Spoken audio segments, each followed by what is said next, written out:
Vote with your wallets. Yeah. There are no market failings to prevent people from being able to make conscientious and accurate decisions with their dollar. Yeah. There are no processes by which people can be encouraged to make the wrong decision with their money, like, say, through advertising, the multi-hundred billion-dollar-a-year global industry that exists specifically to help people make decisions that are not in their best interest, to get them to buy the shit they don't need or buy which is suboptimal to the things they do need. That is literally what advertising is, and it is a billion-dollar business. Marketing is about providing satisfaction. It's not about tricking people or anything to that of the sort.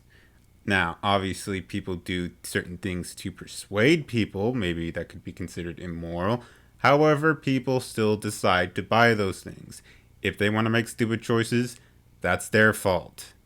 But even with all those things, capitalism has done far more good things than it has done bad things to society.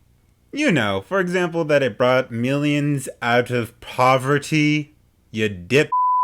Yeah. Vote with your dollar. Yeah, I sure feel like I'm voting with my wallet when I give money to my one ISP in the area. That's not capitalism's fault. That's government's fault. Your one ISP is because of government regulations such as net neutrality, which hurt competition. I sure do feel like I'm meaningfully contributing to the discursive marketplace forces that will allow the better ISP to succeed here. Yeah, if I get a hernia and have to be wheeled off to the hospital when I have to pay outrageous fees over there because I don't have insurance and that was the only place the ambulance was going to take me. Yeah, I really feel like my dollars were just a vote. They were just a vote I cast. I really feel like I'm participating in a democratic process and not an economic arena in which one side of the playing field, the corporations, have infinitely more power, authority, and decision-making ability than any individual does. First off, government healthcare is I've talked about this many times. You can also read up my article on government healthcare. It is inefficient and it costs more. The reasons why private healthcare is so expensive is because of government regulations, which make it basically an oligopoly with the medical industry. And there's also the patents which are given to the medical industry, which make it so that these medical industries can continue their monopolies. So no, it's not capitalism's fault that private healthcare is so expensive. It is the government's fault. In a socialist economy, the government has the ultimate power. Okay, no, I can't respond to this because this dude has literally no idea what socialism is, so none of the criticisms that he's going to levy at socialism are going to mean anything. He might as well have opened up with, in a socialist economy, the government can rape your daughters. In capitalism, we recognize the free right everyone has to personal autonomy. Mr. Strawman! Have fun. It decides what you get from a limited supply. It decides should exist. No, not true. Instead of... That's actually true, you moron. Wait, don't corporations do this? In both cases, you have two... For one, even in the straw man he's building, these are the corporations. The corporations decide what they want to give and how much you should pay for it. The corporations don't decide that, you dip. The market does, and the market is made up of the people. If they charge too high for a product, that product will not sell. If they charge too low, they will not be able to make enough money off of it.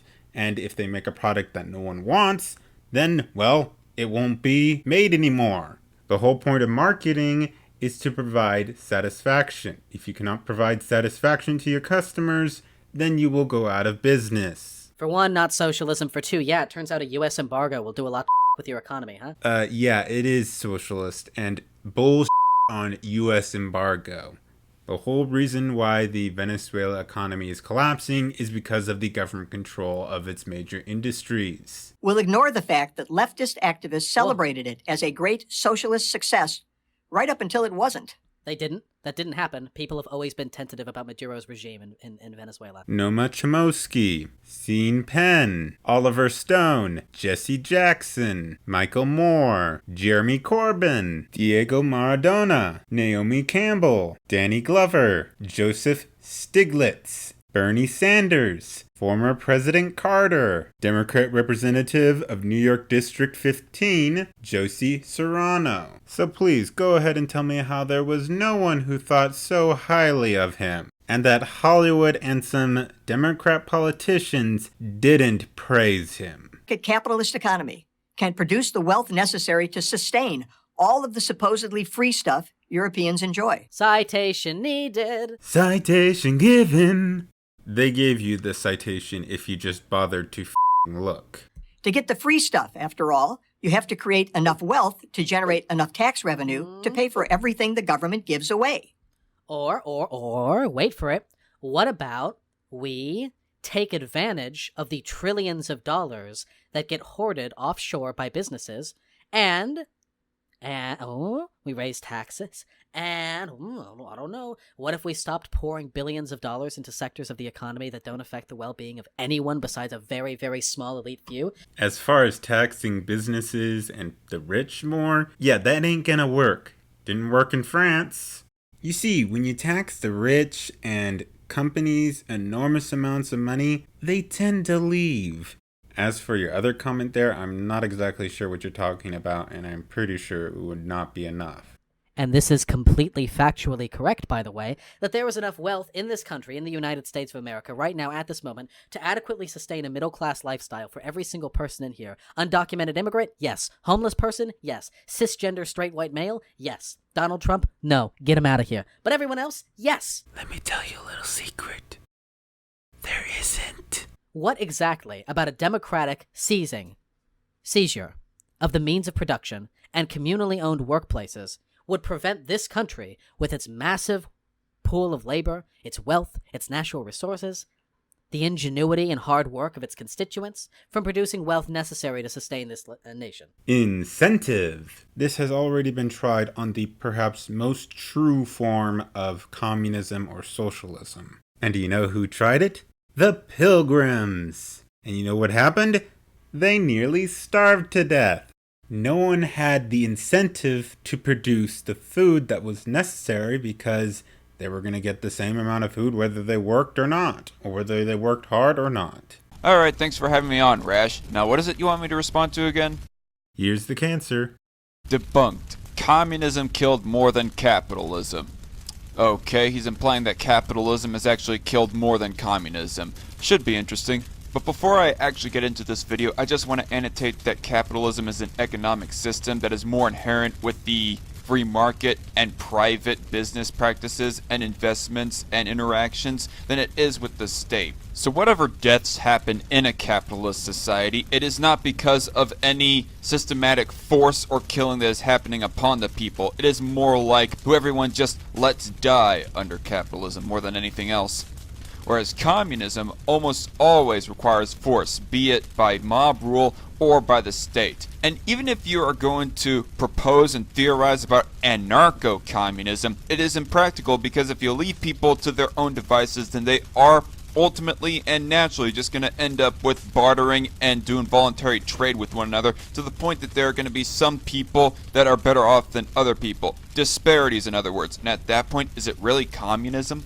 What people do when they talk about communism and the deaths caused by communism is they generalise all these countries as the same thing, as if Karl Marx's ideology has been followed to the letter in Vietnam, China, North Korea and Cuba. Not exactly. I mean, I don't know a single person that has actually said that all these countries follow exact verbatim of Karl Marx's philosophy, but they do follow a lot of the key aspects of Marxism. If we were to go off of the 10 planks of communism, the big one being the seizing of private property, which a lot of those countries do. Or they have only just recently started to recognize private property in a very, very minuscule manner, to the point that it is not recognized as capitalism.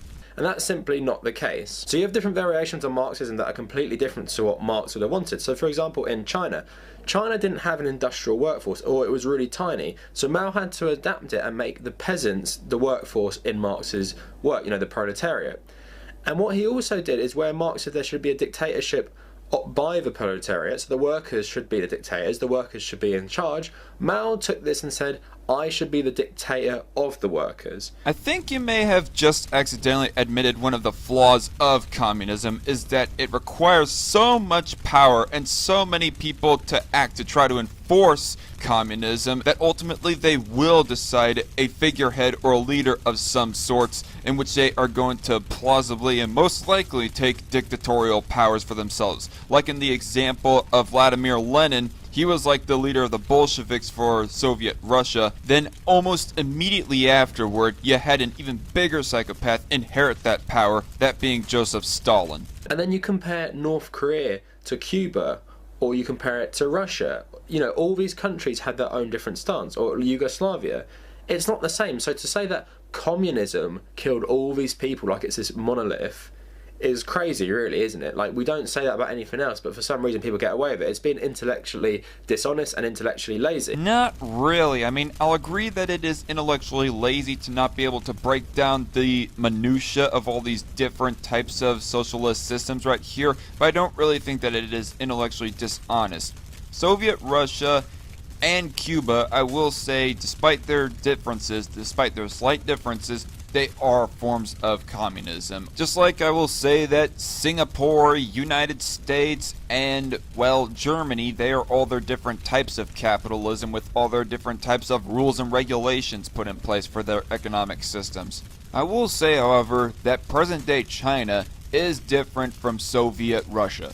And also another thing, I'm going to be referring to these countries as communist for the purpose of the video, but they're not communist, they're socialist. Doesn't matter. Both systems and economic models I detest. Because no country has actually been communist. Communist is the end goal, it's the utopia, it's the classless society. No country has achieved this, and no country probably ever will. Well then in that case, dude, no offense, but it seems that your ideology is nothing but just a paper tiger, and you're doing nothing right now but just a bunch of moral and virtue signaling. But at least you had the intellectual honesty to admit to that. Well, he's mostly right. There has never been a country that has successfully implemented communism. However, there has been a group of people who have successfully implemented communism, and they are the Pilgrims. They implemented perhaps what is the closest to an actual communist system. They had no hierarchy, they distributed everything equally. The only problem is that it led to them almost starving to death. So due to these lazy generalizations, we have a death toll that communism has caused, and I'm going to read it out for you. So apparently, communism has killed 20 million in USSR, 65 million in China, 1 million in Vietnam, 2 million in North Korea, 2 million in Cambodia, 1 million in Eastern Europe, 150,000 in Latin America, 1.7 million in Africa, 1.5 million in Afghanistan, and 10,000 in movements across the world, the communist movements. And people say it's in excess of 100 million people have been killed by communism since it became a big thing in like the 1840s. Alright, so let's address the two big players and contributors of that death toll right there, that being Russia and China. Now obviously everybody known about the revolution in Russia, the Bolshevik Revolution led by Vladimir Lenin, that was essentially a giant seizing of the means of production and private property from the bourgeois class. Mao's China, which honestly I don't think gets enough attention, so I'm going to link down below a documentary talking about Mao Zedong's China, is reminiscent in a lot of ways of Russia, in that the main figurehead, this case being Mao, led a revolution to seize the means of production and private property from the richer folk. What did both of these revolutions end up in? In high amounts of centralized government control over the people and the economy that had led to all these debts. Now you can tell me all you want that Stalin/Lenin's Russia and Mao's China is not the ideal society that you want to live in, and you may even want to live in an anarcho-communist type of society. But the USSR and Mao's China are both examples, among many other examples, of what will logically and practically happen for whenever people do try to institute socialism into the society. Large amounts of government control that just quickly ends up in massive abuse to where there is like high amounts of death. Or they die of starvation. Now, like I said, I find this really intellectually lazy. So the USSR and North Korea don't have the same style of communism. Some would even argue that North Korea isn't actually even a communist state. Maybe, but as far as them not having the same type of socialism or communism, doesn't really matter to me. I reject all forms, practically all forms of socialism and communism. And in fact, I would argue that it's more like a feudal monarchy Communism doesn't normally have one family in power for 3 generations. Is communism a specific form of government, or is it a form of an economic system? Because I always heard that it was the latter. So, for example, in the 1950s, China wanted to get ahead, or Mao wanted to get China ahead for its industrial revolution, I guess. He wanted to industrialize the country really quick and produce lots of steel. So what Mao did is he told the peasant farmers to melt down their tools to make some nice steel for him to export to other countries to sell. Now this steel was really, really bad quality, so no one wanted to buy it, and now the peasants didn't have any tools, so millions and millions of them starved to death. I didn't remember reading anywhere in Karl Marx that he says, if you want to get metal, tell all the peasant farmers to melt down their tools and then try and sell it, and they'll all starve to death. Is that really a part of Marxism or communism? No, it's not. Actually, the 7th plank of communism says extension of factories and instruments of production owned by the state, the bringing into cultivation of wastelands, and the improvement of the soil generally in accordance with a common plan. So this sounds very reminiscent of what you explained Mao to be doing right there. And as far as the death count goes, I mean, get real, man. Nobody, when they propose a plan, is explicitly outright calling for the deaths of their own citizens. That's just an outputting result of the failure of that said plan. And like I said, many of these countries have their own stance in it and completely warp what it really is. But yes, using this logic where we all throw in communist countries into one little box, I'm going to do the same with capitalist countries, and we'll see how far we get with how many capitalism has killed. So for this, I think I'm just going to focus on military conflicts. I hate it when people conflate military strategy with economic models, especially when it comes to capitalism and commies criticizing it, and taking into account as to how capitalism basically is inherently a lack of force on the economy, whereas interventionism or war pretty much, especially when you're the aggressor, requires active force. Interventionism and global conflict has nothing to do with the free market and allowing it to work. And let's start with the first proper modern military engagement of, modern times, and that is the American Civil War. So 600,000 died in the American Civil War. And how is this capitalism, I might hear you ask? Well, it's all about, the southern states, they relied on slave labour for their economies. And, there's all the racial element as well, but at the end of the day, it's an economic argument. So these two went to war over capitalism. I guess it's capitalism versus morals, but it's still a capitalist war, isn't it? Let me give you a rhetorical situation here. Say there is a capitalist country and a communist country who are in a hot war with one another and trying to protect their own economic models from being infringed and invaded upon the opposing force. The millions upon millions of deaths that are caused in that war, is that a responsibility of the economic model itself? I think not! And then we go to World War One. 37 million people died. Were all of those countries really free market capitalist societies? Doubt it. And this is a massive capitalist war. All these empires fighting each other for territory. The British expanding their empire in the Middle East with the French, Russians and Germans talking about historic rights to places. That's a capitalist war. So 37 million died in that. And we're skipping a lot, but we're just going to focus on the major one. So let's go to World War II. The estimates from 50 to 80 million people died. And this is another massive capitalist war. Nazi Germany, just like the Imperial Germans, want to make their own empire. You want to expand their territory. And there's no argument that the Germans weren't capitalists. I know people like to say they're socialists, but all these German companies, the state interfered a bit more, but it's still a capitalist country, and it was doing all this for capitalism. Okay, wait. I have to interrupt here. Sorry about that, Darkon.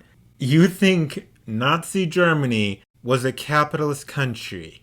Yes, they weren't socialist or communist, but they were fascist. And fascism is not a capitalist system. It is its own kind of system. It's neither socialist or capitalist. At the most you could call it is a system in between capitalism and socialism. But even that I don't think is a good definition for it, because it has major control over the economy. It tells what businesses to do. They just don't fully own the means of production, but they do tell businesses what to do. They do highly regulate the economy. I highly disagree with that. Like you said it yourself, there was government intervention into the economy as far as Nazi Germany goes.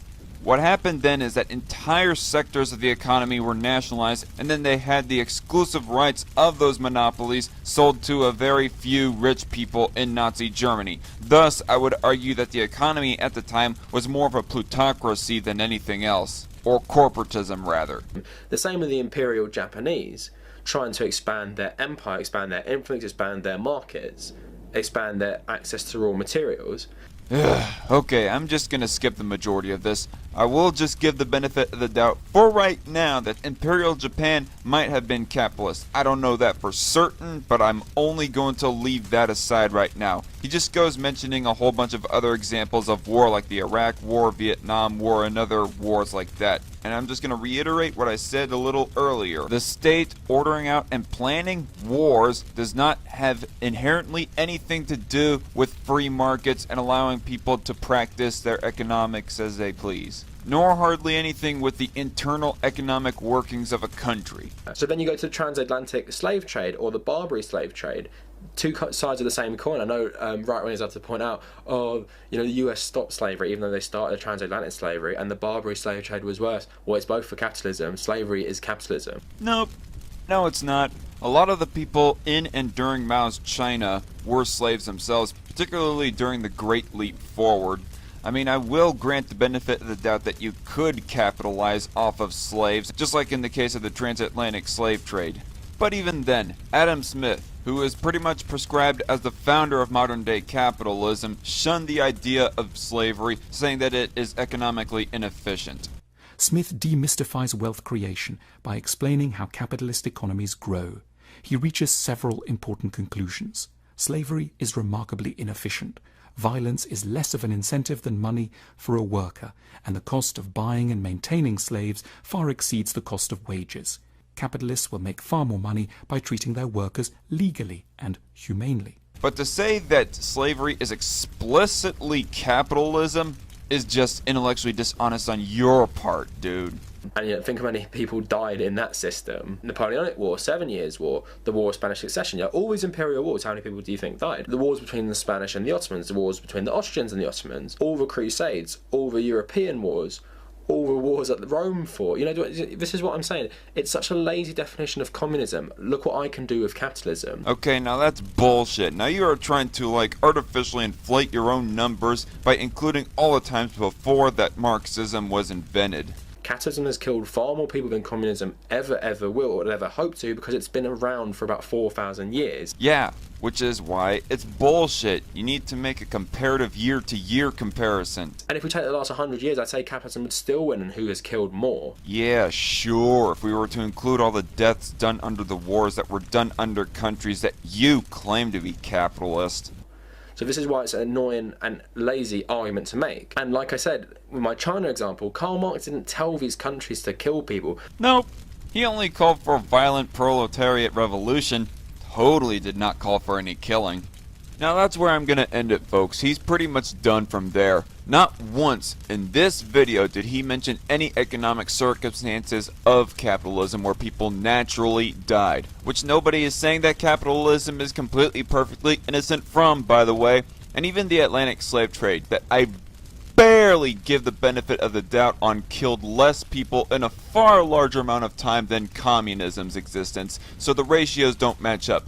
Aside from that, he was only bringing up wars done by supposedly capitalist countries, which I would call into question on whether they were really capitalist, or if some of these countries were more like plutocracies like Nazi Germany, I'd argue was, for example. But even that aside, capitalism and foreign intervening wars are not the same thing, for the reason that capitalism is an economic model designed to give people the freedom to voluntarily associate and trade with one another as they see fit. Inherently free, at least overall, from government force. Whereas war, legitimate or not, is the government using its military and resources to enact force and violence on other powers and people. Hey, thanks for having me. So, this was annoying. This was a very annoying video to do, and I cut a lot of it out because this guy took a really long time to effectively say nothing. Alright, here goes. Whenever we talk about income and wealth inequality, many people on the right ask, why does it matter how much inequality there is? Why does it matter how rich some people are? Shouldn't it only matter how poor they are? And wouldn't you much rather live in an unequal wealthy country than a country where everyone is equally poor? Correct. It should only matter how poor everybody is. You see, if everybody in one country is extremely impoverished and dying, but they're all equal, that's not good. If you look at the United States and the poor in our country, except for the utmost outlier, like the bottom less than 1%, They still have shelter. They still have food via food stamps. They are taken care of via welfare and government housing. Our poor, although poor, are still better off than the rich in some of these other countries. Wealth inequality does not matter ultimately. What does matter is the poverty that people might be in. And in all honesty, you can tackle poverty without having to hone in on anyone else's high amounts of wealth. Even if you're to propose welfare increases, that does not necessarily require that you make a rich person explicitly poor or anything like that, or that you have to make them any closer to a poorer person in wealth. And quite frankly, the only reason why anyone would think that wealth inequality in of itself is an issue is if you have like a vastly different moral compass than capitalists do, or if you have some huge jealousy complex. This is a common trope on the right, that inequality is connected to prosperity.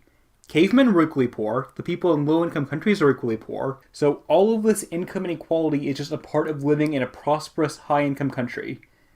There's nothing to support this. If we look at countries based on their Gini coefficient, we see there's no positive correlation between wealth and inequality.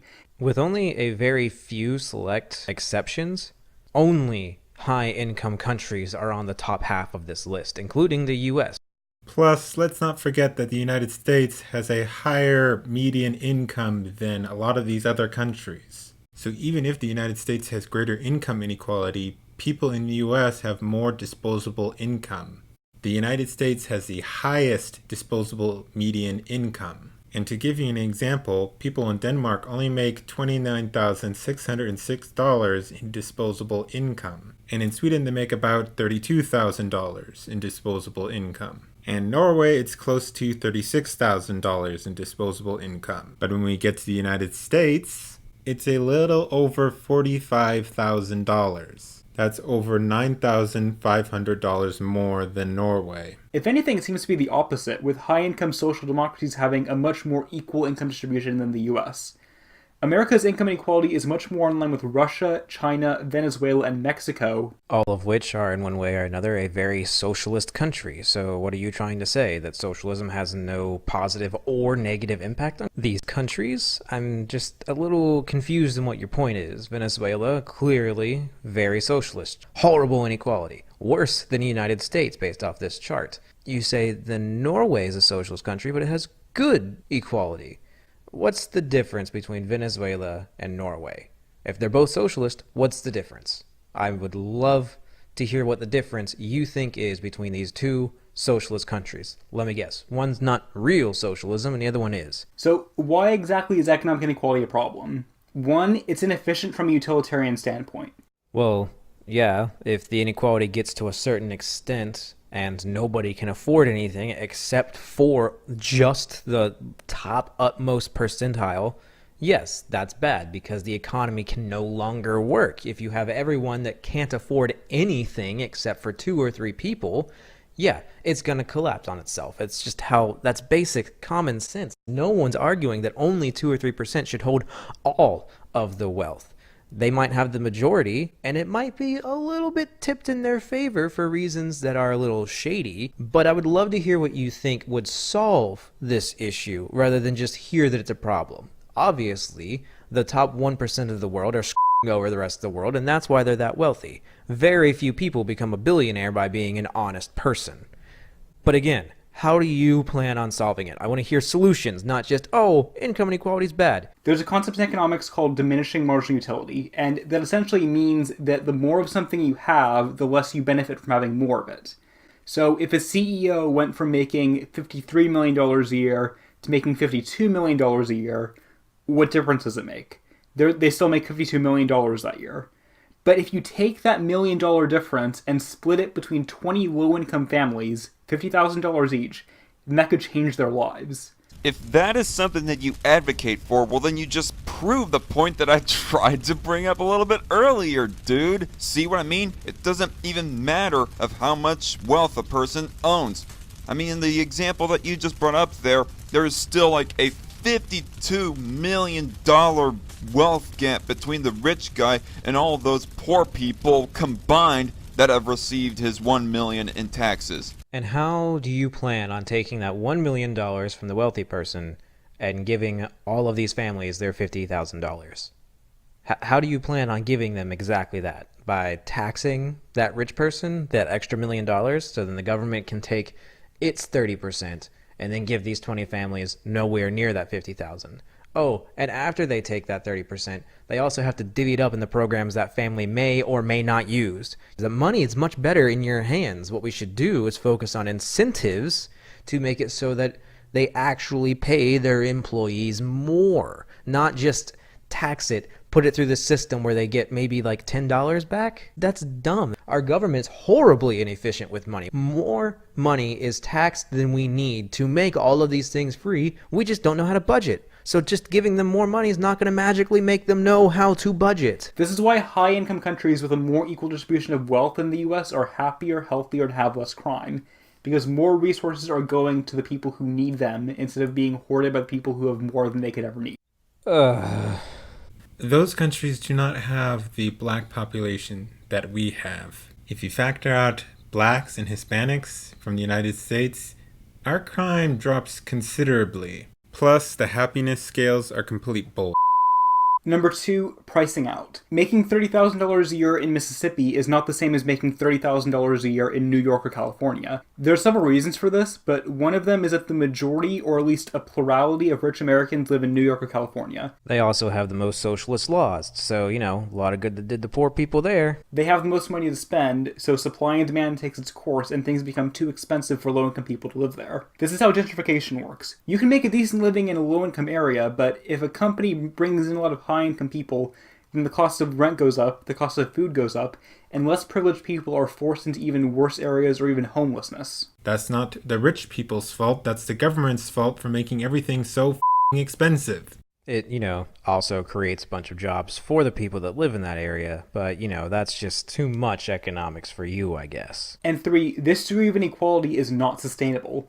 What happens to these giant companies when people can't afford their services anymore? The periods of greatest inequality are generally followed by severe crashes, and the US is the greatest amount of inequality since the 1920s. Alright, your third point, actually pretty decent. I can't truly argue it because, like I said earlier, yes, when inequality gets to a certain extent, it's unsustainable. And it being as bad as the 20s is pretty darn bad. But now I have another question. Who is it that has all of this money? Who is this 1 to 2% that has all of this money? Bankers. It's not the fact that people aren't being taxed. It's the fact that they're being driven into debt by banking. Our banks are destroying the middle class because, oh, do you make $50,000 a year? Yes, I'll let you take out a $250,000 loan for your house. Oh, you couldn't quite pay the mortgage between all of your taxes and the interest rate? Oh, sucks. Guess what? Foreclosed. Now you've lost everything. And where'd the money go? To the banker, who already had all of the money. Maybe you should focus in on who's the bad guy and why inequality exists, and not just that it exists. There's going to be another big crash in the coming years. I just hope that it doesn't happen right after President Sanders takes office. Well, he's never going to, so you got that going for you, I guess. So the next 15 minutes in this 18-minute video are primarily just him playing back other people's videos for him to give a 20-second rebuttal to. So I'm going to just skip all that. When we talk about the outrageous amount of income and wealth inequality, we're talking about the sheer scale of it and how real wages have largely stagnated for most Americans while the wealthy keep getting wealthier. CEOs have gone from making 20 times as much as their average worker to making 361 times as much as their average worker. So wait, you're telling me that the CEOs make significantly more now, despite our country becoming significantly more socialist over the last 70 years? No matter how much President Sanders or Supreme Leader AOC raise taxes, there will still be people rich enough to buy flat-screen TVs and other high-end technologies. There'll just, be a lot less of them. Oh, and it won't help poor people at all because, again, our government's really bad at managing money, hence our over $22 trillion in debt. The last argument that I want to address is that poor people can become rich, and that instead of focusing on more equal outcomes, we should be focusing on equal opportunity. Except that economic inequality and unequal opportunity go hand in hand. You can't really separate them. The United States is one of the worst degrees of socioeconomic mobility in the developed world. There are some low-income people who make it big, sure, but these are the exceptions, not the rule. Yeah, there's some problems with the Great Gatsby curve. For starters, correlation does not equal causation. And if you want to hear more about how the Great Gatsby curve is flawed, I'll leave sources down below for that as well. Before I wrap up this video, there are a few other things I want to talk about. First, the Trump administration wants to go back to the moon with the eventual hope of establishing a colony, which sounds great. I was thrilled about this, until I found out that he wants to pay for this by raiding the funds for Pell Grants. As if America weren't scoring badly enough on socioeconomic mobility, the Trump administration wants to potentially make it harder for low-income people to go to college. Except he's not taking money from it, he's taking it from its reserves and its surplus, which means it still has as much money as it used to. Not a finger on the insane military budget, no chance that he would reverse his tax cuts, and he still wants to build that stupid wall. Heck yeah, and I hope he does. Well, that's enough of that cancer. And boy, were they stupid. I'm pretty sure I lost a few brain cells there. And if it wasn't for you, Eisenwolf, and you, Darkon, I think I might have gone brain dead trying to take on these idiots. So thanks for collaborating with me. For those who are watching, go subscribe to them. They have great content there. And also follow them on Twitter and their other social media. And if you haven't already subscribed to me, subscribe. And if you really like my content, donate to me or buy something from one of my merch stores. So go do all that, and I'll see y'all later.